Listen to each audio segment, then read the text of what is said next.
4 milliards de dollars, c'est ce qu'il fallait réunir en 2017 pour sauver quelques 20 millions de vies au Nigeria, en Somalie, au Soudan du Sud et au Yémen. Dans ces pays, on parlait de risque de famine, mais attention, avant le risque de famine, il y a déjà un déséquilibre alimentaire tout aussi dévastateur. Aide alimentaire, un dispositif d'urgence, de soutien, de solidarité qui vient en aide aux pays en développement, mais aussi aux pauvres de la Belgique, au sein même de notre pays à nous. Journée mondiale de l'alimentation aujourd'hui, journée mondiale de lutte contre la pauvreté demain, l'occasion pour nous d'explorer un contexte assez inquiétant auquel la crise climatique vient greffer des données supplémentaires.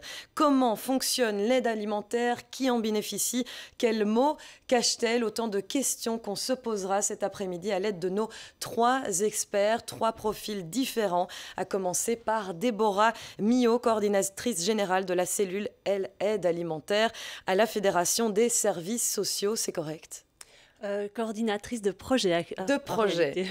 Voilà, coordinatrice de projet. Stéphane Desguin, chargé de recherche sur la souveraineté alimentaire au CNCD 11-11-11. Et enfin, notre profil juridique, Jacques Firen, spécialiste du droit social. Merci à tous les 3 d'avoir répondu présent à cette invitation. À commencer par cette question, Stéphane Desguin.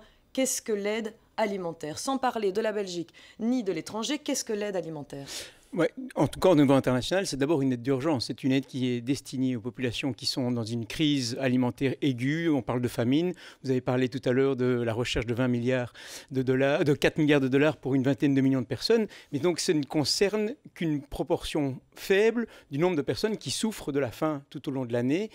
Ces chiffres sont en augmentation. C'est plus de 800 millions de personnes qui, chaque année, souffrent de malnutrition. Et donc, l'aide d'urgence, l'aide alimentaire, elle vient en soutien à des situations de crise et ne peut pas résoudre l'ensemble des plus de 700 millions de personnes qui continuent de vivre dans la situation de faim. Alors là, on identifie immédiatement le nœud du problème. On parle d'aide d'urgence et pourtant en Belgique, donc un pays comme la Belgique en 2019, propose toujours de l'aide alimentaire. Ça veut dire quoi? Qu'on est toujours sous une urgence de risque de famine en Belgique?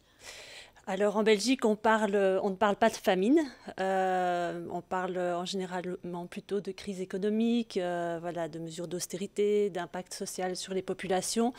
Maintenant, le lien qui est fait entre l'aide humanitaire et l'aide alimentaire est intéressant parce qu'en Belgique, quand on fait de l'aide alimentaire, on associe ça davantage à des politiques sociales, là où dans d'autres pays, quand on distribue du riz, des pâtes, ce qu'on fait aussi dans le cadre de l'aide alimentaire en Belgique, c'est une aide humanitaire. On appelle ça une aide humanitaire. Et voilà, je pense que c'est déjà une question assez intéressante qui pourrait à un moment être mise en débat. Pourquoi aide humanitaire dans certains cas, pourquoi aide sociale dans d'autres cas? Le fait d'appeler ça une aide sociale, enfin de l'associer à des politiques sociales, ça légitime aussi le fait de soutenir l'aide alimentaire en Belgique, enfin en tout cas d'accepter sa présence en tant que mode d'intervention sociale. Voilà, là où ce serait probablement plus difficile politiquement à accepter que ce soit une aide humanitaire permanente.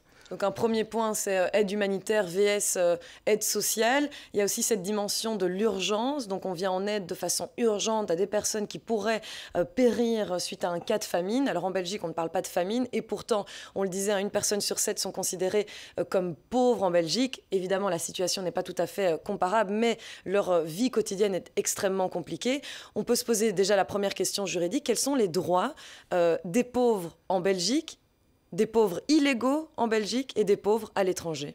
Les pauvres en Belgique et même toute personne a droit fondamentalement à la dignité humaine, à une vie conforme à la dignité humaine. C'est écrit dans les traités, c'est écrit dans la Constitution, c'est écrit dans les lois. Mais on peut se demander si ce n'est pas une belle hypocrisie.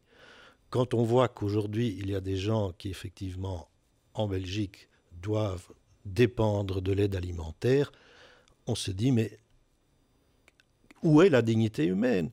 Qu'est-ce que c'est que finalement que cette manière, non pas de combattre la pauvreté, mais de la gérer? Parce que oui, c'est de l'humanitaire au sens d'une réponse à l'urgence. Et c'est pas normal, il faut s'en scandaliser que l'on doive aujourd'hui, en Belgique, en 2019, répondre à des situations d'urgence. Ceci étant dit, j'ai le plus profond respect pour ceux qui travaillent au sein des banques alimentaires ou qui font de l'aide alimentaire et surtout le plus profond respect pour ceux qui en dépendent. On parlera de façon plus détaillée du financement et des droits humains. Ici, on essaye d'abord de fixer vraiment le contexte. Ce contexte, justement, concerne des bénéficiaires également. Qui sont ces bénéficiaires? Peut-être à commencer par la Belgique. Qui bénéficie de l'aide alimentaire en Belgique? Eh bien, en fait, toutes sortes de personnes ont recours à l'aide alimentaire. Donc, il y a des personnes qui sont sans emploi, des personnes qui dépendent du revenu d'insertion sociale, des personnes handicapées, enfin voilà, toutes sortes de personnes qui sont à un moment dans une situation difficile, des familles monoparentales, des travailleurs pauvres, qui sont dans des situations difficiles parce qu'en fait, il faut savoir que la plupart des allocations sociales sont en réalité d'un montant inférieur au seuil de pauvreté. Voilà, le seuil de pauvreté européen est fixé, je crois, en Belgique à peu près 1 100 € et toutes ces allocations sont inférieures à ce montant-là. Et puisque vous évoquez ce montant, peut-être juste à nouveau pour replacer le cadre, on rappelle que quand on évoquait un pauvre sur 7 en Belgique, 10 pauvres, toute personne qui gagne moins de 1 139 € par mois pour une personne isolée et 2 392 € pour un ménage composé de 2 adultes et 2 enfants. Donc quand on parle de pauvreté en Belgique, c'est gagner moins de 1 130 € par mois net, donc dans la poche à la fin du mois. Ouais. Mais donc toutes ces personnes-là, comme vous dites, il y en a 1 sur 7. Maintenant, parmi ces personnes-là, il y a des personnes aussi qui sont en situation de privation matérielle sévère, c'est-à-dire qu'elles ne peuvent pas s'offrir un repas avec des protéines un jour sur 2. Donc elles sont en difficulté pour s'alimenter, elles sont en difficulté pour faire face à des dépenses imprévues, pour payer des factures à temps. Donc il y a encore un pourcentage de la population qui est en situation encore plus précaire que ces populations qui sont déjà en dessous du seuil de pauvreté. Cette aide alimentaire qui est justement extrêmement précieuse lorsqu'on est confronté aux factures de fin de mois, et vous le disiez, il y a toute une série de choses à payer dans une vie. Il y a effectivement l'alimentation, mais il y a tout le reste. Cette aide alimentaire, tout le monde en a droit?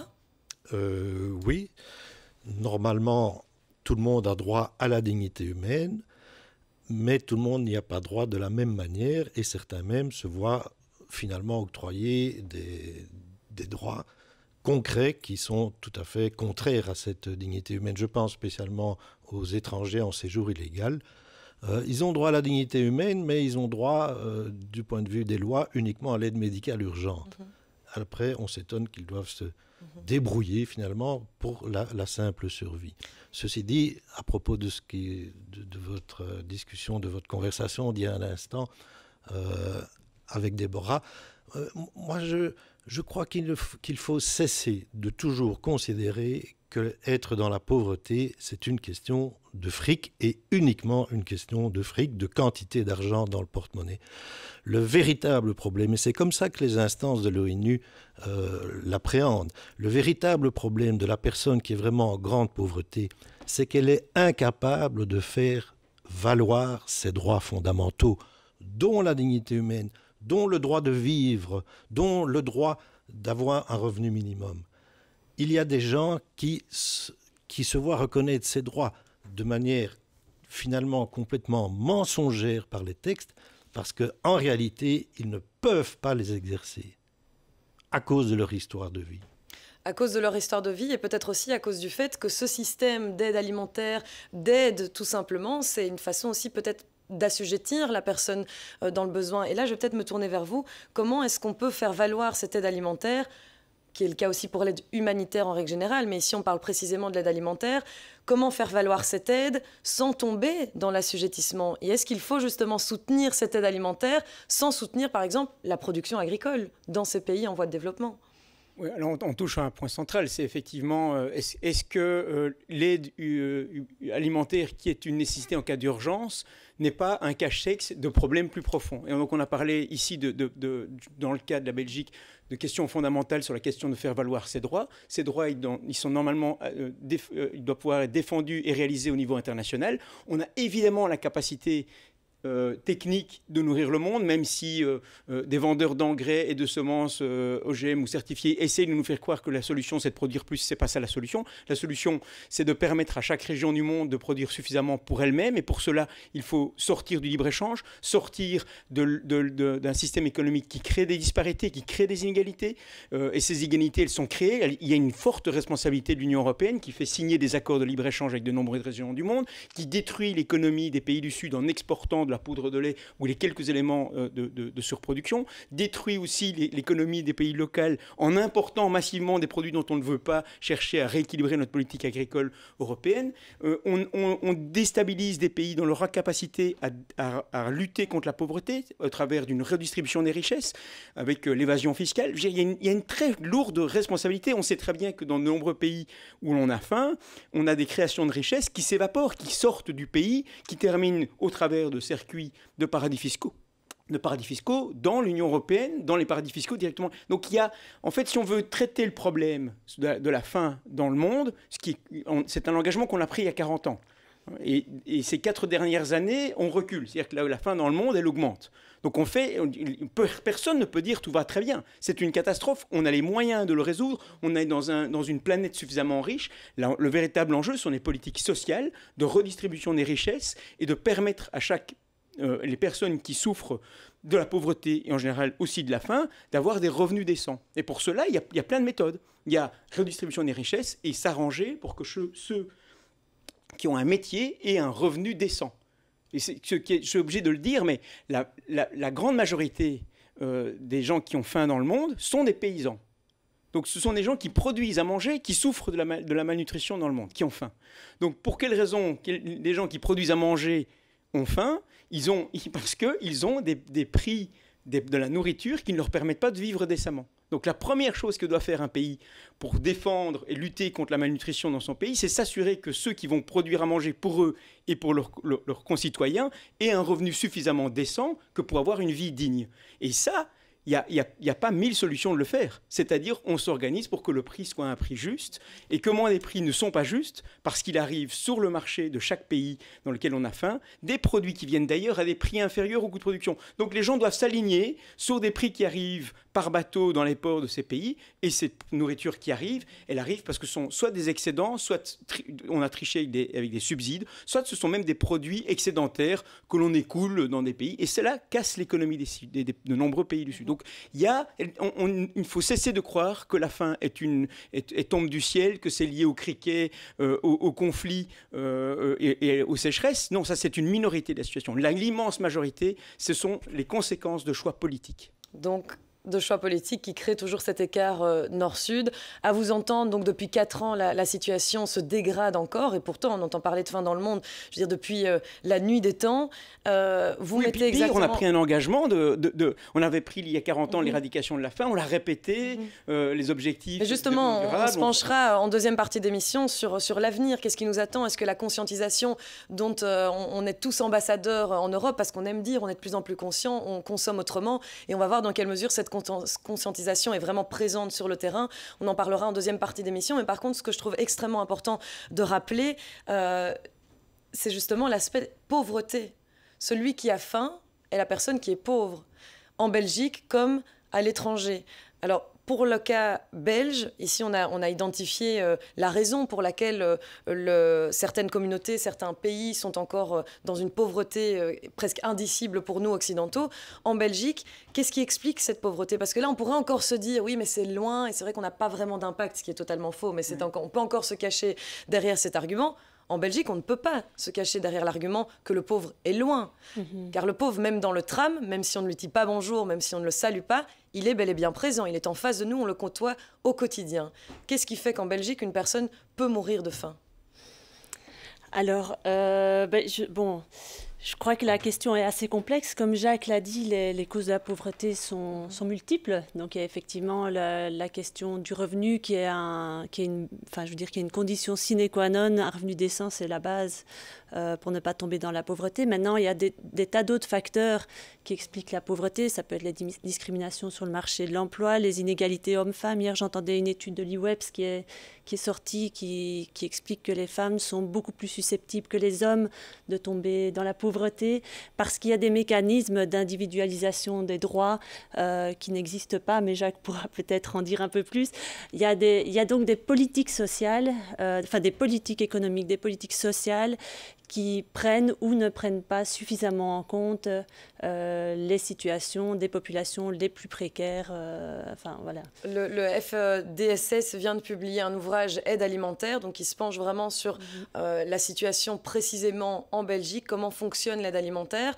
L'aide alimentaire compte de plus en plus de bénéficiaires, donc on en parlera également, elle demande de plus en plus de financement, mais quelle est cette aide alimentaire en Belgique? Combien de personnes en bénéficient? Est-ce que c'est plus important que ce que nous, en tant que regardant cette problématique de loin, est-ce que c'est plus important que ce qu'on pense? Quelle image on peut donner de l'aide alimentaire en Belgique?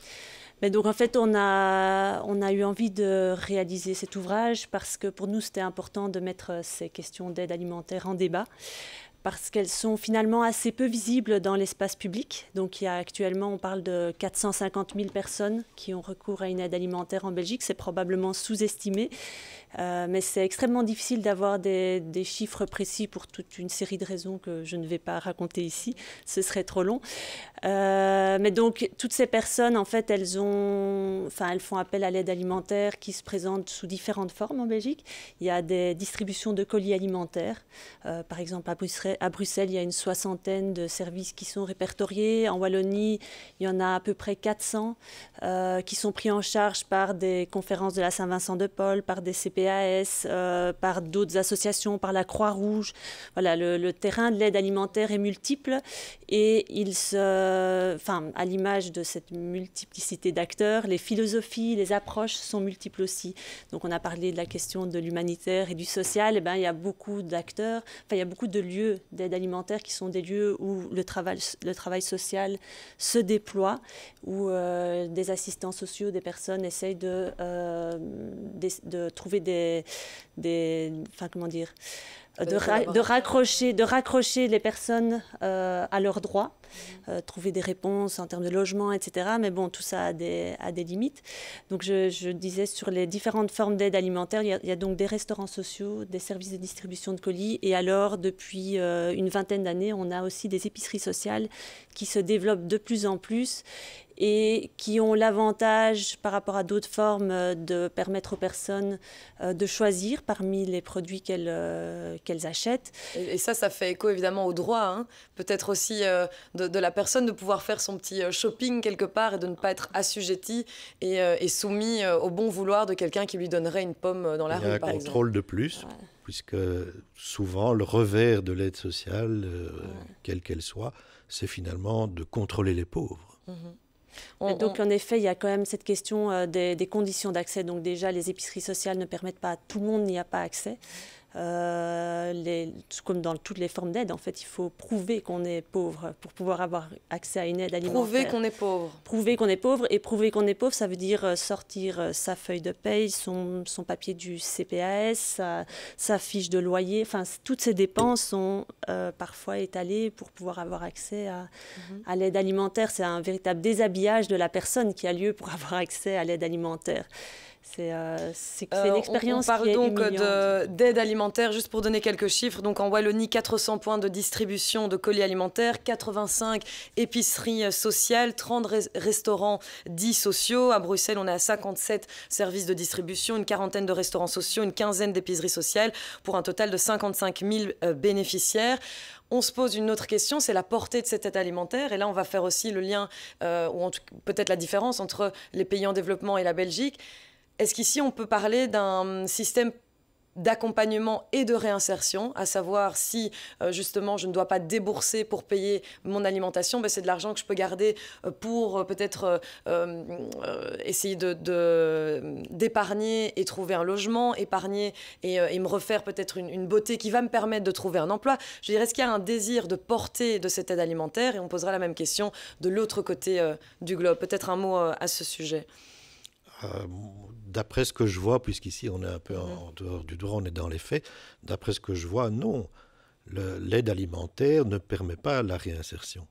Vous savez, on ne gère pas ce qui manque, on ne gère pas ce qu'on n'a pas. Le revenu d'intégration au taux isolé, il est à 910 € par mois. Alors, vous ne pouvez pas épargner sur 910 € par mois, même si vous allez dans une banque alimentaire. Alors c'est quoi? C'est un soulagement, cette aide alimentaire, mais pas nécessairement un accompagnement pour le pauvre Belge?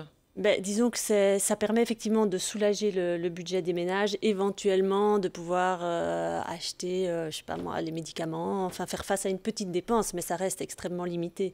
Je veux dire, les gens ne vivent pas sous perfusion d'aide alimentaire. En fait, ils reçoivent tous les X, une fois par semaine, une fois par mois, un colis alimentaire dans lequel il y a une vingtaine de produits ou un peu plus en fonction de ce qu'on a pu récolter via les collaborateurs, puisqu'on imagine qu'évidemment il y a toute une série de collaborations pour ces colis. Il y a toute la récupération des invendus alimentaires auprès des chaînes de supermarchés, etc. Donc qui permettent de compléter un colis de base qui est constitué de produits secs, c'est-à-dire qu'on a vu, je pense, en images, donc c'est-à-dire des produits emballés de conservation longue, du lait, des pâtes, du riz, des boîtes de conserve, de légumes, des plats préparés, etc. Mais donc, il y a une vingtaine de ces produits. Et en général, les associations essayent de compléter ça avec des produits frais qu'ils récupèrent alors auprès de la grande distribution, des marchés, etc. Et la question que j'ai envie de vous poser, mais on va attendre d'avoir le son de cloche de l'autre côté du globe, c'est savoir comment se sentent aussi les bénéficiaires de l'aide alimentaire. Ça, je crois que c'est une question importante à aborder. On passe donc dans les pays en développement. Cette aide alimentaire, ici on parle d'aide d'urgence, d'aide humanitaire, là où on parle de soutien social, d'accompagnement social en Belgique. Cette aide d'urgence, elle peut permettre justement une réinsertion, ou c'est vraiment, on est sur du j'ai faim, il me faut de quoi survivre. On est dans des situations catastrophiques et je vais obliger le débat à élargir quand on parle de l'enjeu des rapports nord-sud. On parle bien d'une aide alimentaire qui résout moins de 10% des cas de personnes qui souffrent de la malnutrition. Et dans ce cas-là, on sait bien que donner des produits, donner des sacs de riz, des structures. C'est pour ça que l'Union européenne a décidé de progressivement essayer de limiter ce type de pratique, parce qu'à chaque fois que vous arrivez dans une région et que vous arrivez avec des produits qui sont souvent des excédents qu'on recycle, en fait, on va perturber toute l'économie sur place. On va même empêcher les acteurs qui sont dans chaque région du monde où il y a des crises aiguës de famine. Dans la région d'à côté, on est probablement dans les régions où on est capable de nourrir ces populations. Ce n'est plus possible parce qu'il y a des situations de tension, de conflit, les routes sont coupées, mais globalement, dans chaque région du monde où il y a des crises aiguës de famine, dans la sous-région, on sait les nourrir. Donc c'est pour ça que l'Union européenne favorise l'aide financière. On donne les moyens d'acheter des produits localement ou dans la sous-région pour nourrir. Est-ce que ça se fait encore beaucoup, justement, cette image qu'on a des kilos et des kilos de riz qu'on dépose via hélicoptère dans certains villages? C'est une pratique qui perdure. Les États-Unis ont toujours... Qui perdure et pourtant elle est remise en question depuis longtemps. Non, oui, bien sûr. Enfin, vous savez, les pratiques néfastes, elles ont long cours parce qu'elles ont clairement des intérêts. Je veux dire que McNamara le disait tout de suite, arriver à débarquer et envoyer du maïs, du riz ou des céréales dans les pays, c'est la bonne façon de les tenir par la gorge. Donc c'est une vieille méthode, elle est encore appliquée, les États-Unis préfèrent écouler leur surplus, l'Union européenne le fait moins bien, mais je vous dis, tout ça le fait mieux, donc fait des aides financières, mais globalement, ça ne permet pas de sortir de la pauvreté. On est dans une situation d'extrême urgence pour éviter que les gens ne tombent le lendemain, mais ce n'est pas ça qui va résoudre la question de la malnutrition. Non, la résolution de la malnutrition dans le monde, elle passera par des politiques dont on ne veut pas entendre parler. Voilà. On ne doit pas tourner autour du pot. Pour résoudre le problème de la faim dans le monde, il faut sortir du corpus idéologique dans lequel sont les dirigeants de l'Union européenne. C'est-à-dire signer des accords de libre-échange, continuer à ne pas réfléchir et réformer la politique agricole commune, accepter toute l'évasion fiscale qui se passe. Je suis désolé de le répéter, mais je dois le répéter 300 fois. Tant qu'on n'aura pas fait ça, les pays n'auront pas leur capacité de développer leur propre capacité de nourricière. Et c'est ce que disent chaque fois les leaders paysans de nombreux pays du Sud où on a faim. Ils disent, mais on est capable de nous nourrir nous-mêmes. En fait, foutez-nous la paix, on va y arriver. Mais arrêtez de nous obliger à baisser nos barrières douanières, arrêtez de nous abîmer notre économie avec vos importations et vos exportations, et vous allez voir, on va se débrouiller. Voilà. Mais soutenez aussi des politiques sociales. Tout l'intérêt de poser la question de la vision même des bénéficiaires. On posait la question en Belgique, on posera la question à l'étranger également, parce que les bénéficiaires ne sont-ils pas les premiers qui doivent justement peut-être nous dire comment ils sont fiers, les paysans sont fiers. Et on en parlera juste après ceci. Restez avec nous sur LN24, on parle de l'aide alimentaire, on essaie de décortiquer, d'analyser cette question avec nos 3 invités. Restez avec nous, on se retrouve juste après ceci. 1 milliard de dollars, c'est ce qu'il aurait fallu à la Somalie pour sortir d'une violente crise de la faim. C'était en 2011. Seuls 30% de cette somme ont été fédérés par la communauté internationale. Résultat, l'urgence de la situation est tout simplement indicible aujourd'hui en 2019. Le financement est donc la clé de l'alimentation, la clé de la faim dans le monde et en Belgique, la clé de l'équilibre alimentaire. On en parle en cette deuxième et dernière partie d'émission. Le financement, c'est un sujet évidemment qui donne la parole tout d'abord aux bénéficiaires et la parole leur est rarement donnée. On va essayer de comprendre justement comment le bénéficiaire ressent, vit cette aide alimentaire. On a terminé la première partie à l'étranger. On revient en Belgique avec tout d'abord cette question. Comment, d'après vous, le bénéficiaire vit cette aide alimentaire ? J'aime bien que vous commenciez par parler de la parole des bénéficiaires parce que c'est quelque chose auquel ils ont finalement peu le droit dans le cadre de l'aide sociale en général. Je pense que c'est déjà un point intéressant. De droit, tout à l'heure. Mais de manière plus générale, donc il y a des recherches qui ont été faites auprès de bénéficiaires de l'aide alimentaire et avec des bénéficiaires de l'aide alimentaire. Donc il y a en fait autant d'expériences que de personnes dans le cadre de l'aide alimentaire. Et il y a aussi des expériences variables en fonction des lieux où on se rend. Parce que donc il y a des endroits qui prêtent une attention assez forte au bien-être des personnes dans le cadre de leur travail d'aide alimentaire, des restaurants sociaux, des épiceries sociales ou même des services de distribution de colis qui sont extrêmement attentifs. Parce que le lien est direct en fait dans un restaurant social. Forcément, si on travaille dans le restaurant social, on rencontre directement l'homme, la femme, l'enfant, la famille qui profitent de ce service. Donc il y a peut-être aussi directement un dialogue qui se met en place dans ce cas-là. Oui, et puis certains restaurants sociaux sont aussi des lieux de cohésion sociale où les personnes peuvent créer du lien. Il y a plein de choses qui peuvent se passer dans tout service d'aide alimentaire, quelle que soit sa forme, parce que les services d'aide alimentaire répondent à des besoins différents de populations différentes. Par exemple, pour une famille, c'est peut-être pas idéal en fait d'aller dans un restaurant social et c'est plus facile d'aller se procurer un colis alimentaire qu'on peut cuisiner en famille à la maison. Mais donc pour revenir sur l'histoire de la manière dont les personnes vivent l'aide alimentaire. Donc on le rappelle, l'aide alimentaire, colis alimentaire, épicerie sociale, restaurants sociaux, c'est bien de le rappeler aussi. Oui. Donc sur la manière dont ces personnes vivent ces aides, donc en fait la première chose qui ressort et qui est une constante dans tous les pays avec lesquels nous collaborons, en France, au Québec, à Barcelone, en Italie, il y a une référence constante à la honte que ça représente de devoir faire appel à l'aide alimentaire. C'est une expérience humiliante, stigmatisante, c'est un circuit parallèle aux circuits, entre guillemets, normaux. C'est ajouter une dimension anormale à un parcours déjà très compliqué. Et c'est exactement l'inverse de la dignité humaine. À laquelle pourtant chaque être humain a droit. À ce propos, je sais que justement l'une des envies des épiceries sociales, c'est d'ajouter un peu de quotidien dit normal au quotidien anormal des personnes précarisées, de type je vais faire mes courses, est-ce que tu veux ça? Non, prenons plutôt ça, et avoir le sentiment d'avoir le choix, mais c'est pas tout à fait atteint comme objectif. C'est compliqué parce que ces organisations, déjà on est dans un circuit parallèle, donc on peut essayer de mettre autant de normalité qu'on veut, on reste tamponné. Je veux dire, quoi qu'il arrive, il y a une forme de stigmatisation liée à l'aide alimentaire telle qu'elle existe, à cette forme de permettre accès aux personnes d'avoir accès à l'alimentation. Je vais juste rebondir sur ce terme humilité, je ne sais pas si c'est humiliation plutôt, oui, humilité. Moi je crois que c'est rarissime que quelqu'un meure de faim en Belgique. Par contre, je crois que les gens meurent d'humiliation et de défaut de dignité humaine. Le problème, c'est d'aller à la banque alimentaire et de ne pas pouvoir se soigner et de ne pas être respecté par le juge au tribunal et que la mendicité soit criminalisée et que vos enfants ont été placés à cause des conditions dans lesquelles vous devez vivre. Alors tout ça fait mourir les gens.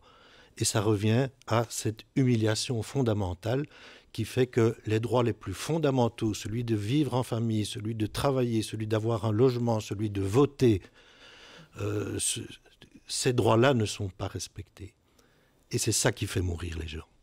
Et ce qui fait mourir les gens, vous le disiez, donc il y a cette dimension effectivement d'humiliation en Belgique.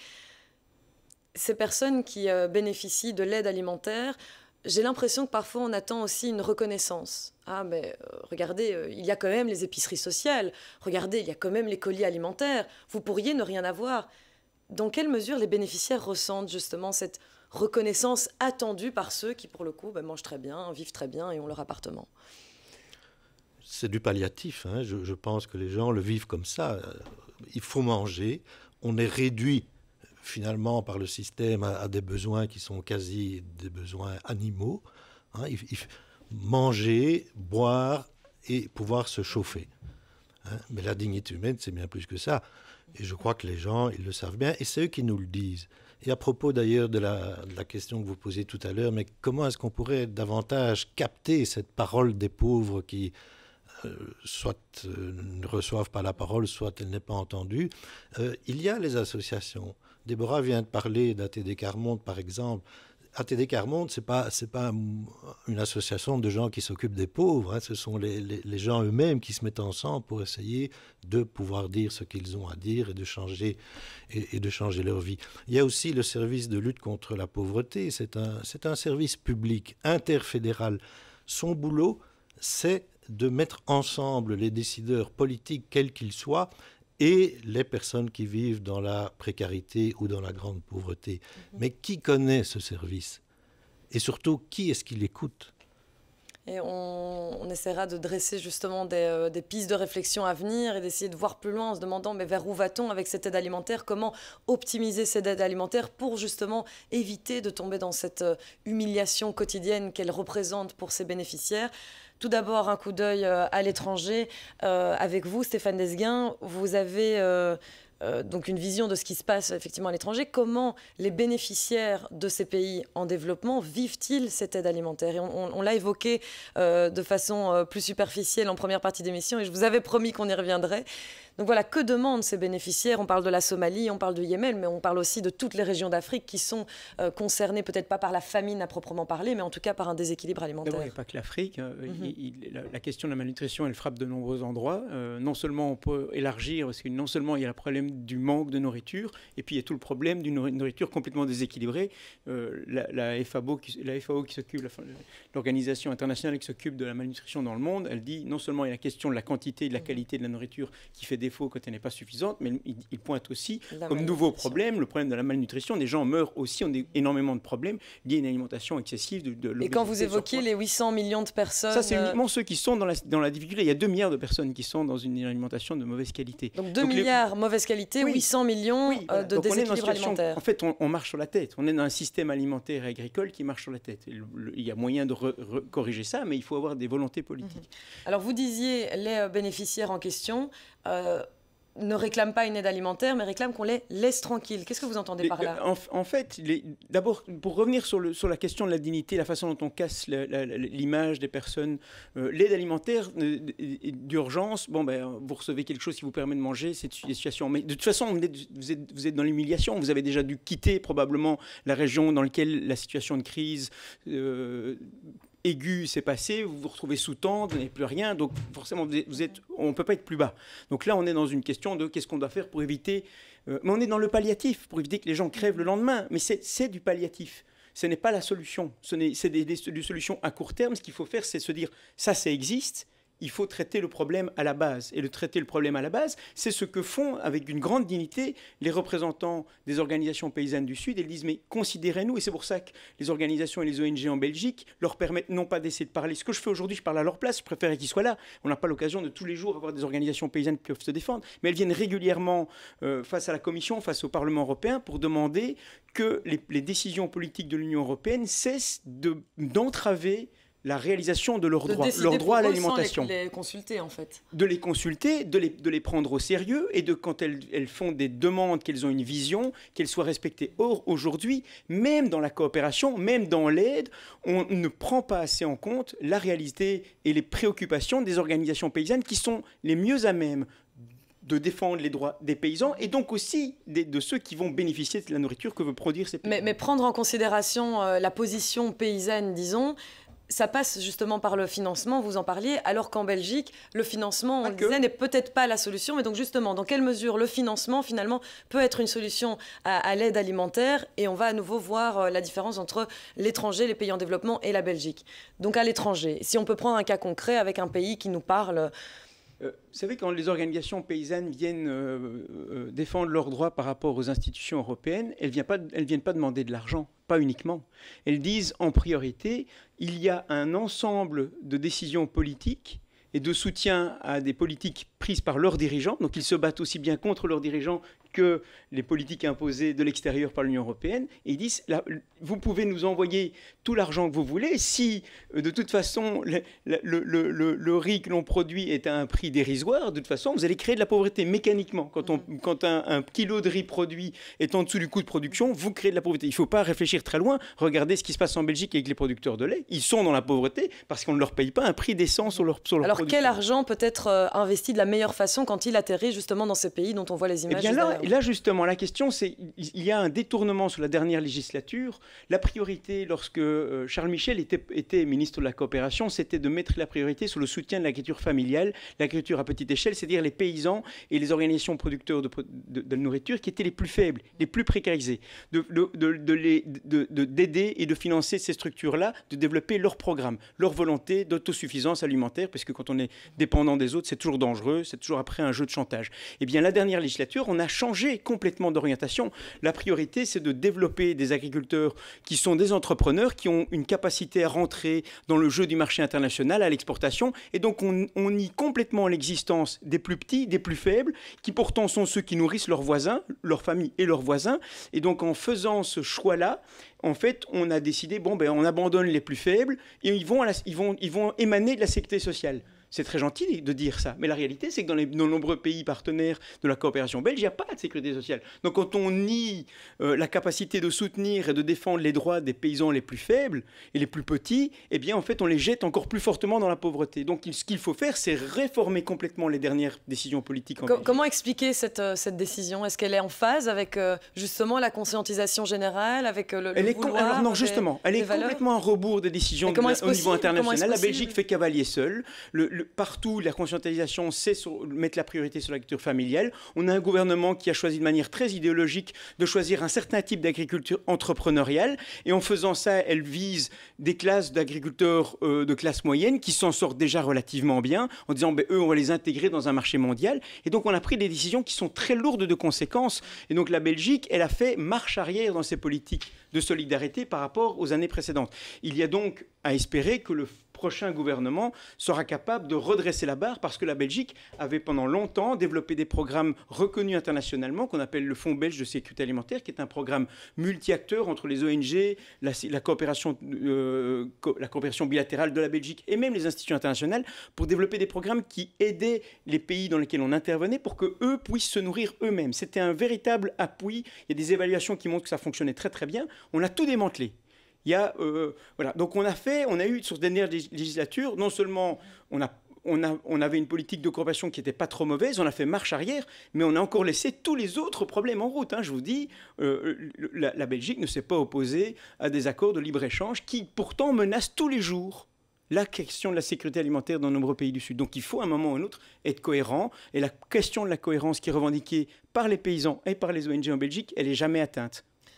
La Belgique fait donc un pas en arrière concernant l'aide alimentaire, le soutien en tout cas peut-être aux politiques agricoles locales. Pas l'aide alimentaire. L'aide alimentaire, elle a plutôt tendance à être stable, voire à augmenter. C'est ça, il faut pas tout confondre. Elle ne résout que 10 problèmes. Mais le problème, c'est que quand on dit aide alimentaire, qu'est-ce que nous, on en comprend? On se dit, mais c'est bien, alors voilà, on est en train de faire progresser le combat contre l'aide alimentaire, donc contre la famine, donc contre la pauvreté. Alors qu'en fait, ce n'est pas l'aide alimentaire qu'il faudrait soutenir d'après vous, ce serait plutôt les productions locales, les entreprises preneurs locaux, les paysans locaux qu'il faudrait directement soutenir. Et on l'a vu également, ce n'est pas un souhait aujourd'hui en 2019 de la Belgique qui s'est positionnée plutôt sur, sur un tout autre pied que ce qui était le cas il y a quelques années. En ce qui concerne la Belgique à proprement parler, la pauvreté en Belgique, qu'en est-il aujourd'hui? Dans quelle mesure les différents gouvernements se sont positionnés? Moi, ce que j'ai noté dans mes petites fiches, c'est qu'en 2019, le Parlement wallon avait adopté un décret insérant des dispositions relatives à l'aide alimentaire dans le Code wallon de l'action sociale et de la santé. Aujourd'hui, qu'en est-il? Est-ce que véritablement c'est l'un des combats des gouvernements actuels? Et là, c'est vrai qu'on va peut-être se poser la question au représentant juridique qui est sur le plateau. C'est de la politique, c'est pas du droit. Oui, moi je crois que les gouvernements, quelle que soit leur couleur, à part quelques couleurs trop dérangeantes,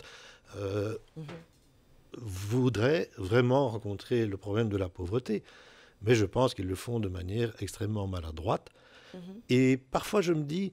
Vous savez, à part les étrangers en séjour illégal, les pauvres, ils ont assez de droits. Ils ont assez de droits sur le papier. Mais comment revendiquer ces droits si on Mais comment pouvoir faire qu'ils se sentent de véritables sujets de droit? Parce que le problème est bien plus compliqué que l'information, que savoir s'il y a de l'aide juridique, que savoir s'il y a des avocats sympas qui ne vont pas demander de l'argent pour les aider, etc. La question est comment est-ce que les gens pauvres, y compris ceux qui dépendent de l'aide alimentaire, comment est-ce qu'ils peuvent se sentir sujets de droit? Comment est-ce qu'ils peuvent se sentir citoyens? Vous savez, il y avait une philosophe célèbre, Hannah Arendt, qui s'est demandé mais comment ça se fait que dans la première moitié du XXe siècle, il y a des gens qui avaient des droits. Les droits de l'homme existaient déjà et on a pu en faire absolument ce qu'on voulait et même le pire. Et sa réponse est de dire, mais vous savez, si vous arrivez à exclure quelqu'un de la communauté politique, de la communauté juridique, eh bien vous en faites ce que vous voulez. Le problème fondamental est celui-là, c'est l'exclusion de toute une population qui n'a aucune raison de se sentir citoyenne, qui n'a aucune raison de penser que le droit c'est fait pour eux. Et ça, c'est un combat très fondamental que les politiques peut-être ne rencontrent pas assez. Comment l'aide alimentaire peut justement participer à ce combat de rendre peut-être plus de dignité humaine? C'est une vaste question parce qu'effectivement, comme on l'a évoqué tout à l'heure, il y a la manière dont les personnes vivent ces aides alimentaires qui finalement n'offrent pas vraiment d'horizon désirable. Et elles n'offrent pas d'horizon désirable ni aux personnes qui se demandent où va notre avenir. En fait, les gens le demandent vraiment comme ça. Et elles n'offrent, selon moi, pas vraiment d'horizon politique désirable non plus. Dans le sens où, voilà, ce qui est compliqué avec l'aide alimentaire, en fait, c'est qu'à la fois, elle répond à des besoins. Et donc, voilà, le mieux qu'on puisse espérer, c'est que lorsque les personnes y ont recours, qu'elles soient accueillies correctement, etc. Et ça demande des moyens.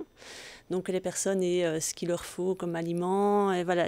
Donc ça demande des moyens, mais en même temps, soutenir les organisations qui pratiquent une aide alimentaire pour le travail d'aide alimentaire, soutenir l'aide alimentaire, c'est aussi peut-être renoncer, ou en tout cas, ça demande en tout cas d'être accompagné par d'autres mesures qui traitent les questions de pauvreté à une autre échelle. Donc Jacques parlait de la question de l'exclusion, mais voilà, c'est des choses qui doivent être prises en main, c'est-à-dire voilà, il y a différents facteurs, différentes causes de pauvreté.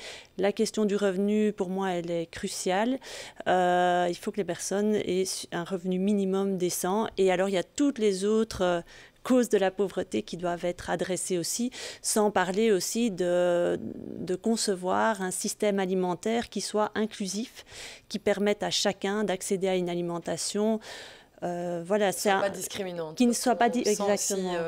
C'est là tout l'enjeu. Derrière cette terminologie, ce concept aide alimentaire, on le voit, il y a énormément d'enjeux, des enjeux complexes qu'on a essayé d'étayer sur ce plateau, mais bien évidemment, 1 heure, c'est bien trop peu pour en comprendre tous les tenants et aboutissants. Mais merci à vous de nous avoir partagé vos lumières. Ce qu'on retiendra, c'est qu'en tous les cas, à l'étranger, parler d'aide humanitaire, d'aide alimentaire, c'est une façon peut-être de contourner le vrai problème, à savoir soutenir les productions locales. Et puis en Belgique, commençons peut-être par regarder le pauvre comme il est, c'est-à-dire un être humain. Je crois que c'est déjà peut-être un premier point. Et on me dit là, et l'écouter aussi, le regarder, l'écouter. Dites-nous peut-être juste un bonjour aussi, c'est une façon de commencer à renouer avec le pauvre du quotidien. Merci à tous les trois. Merci également à vous de nous suivre sur LN24.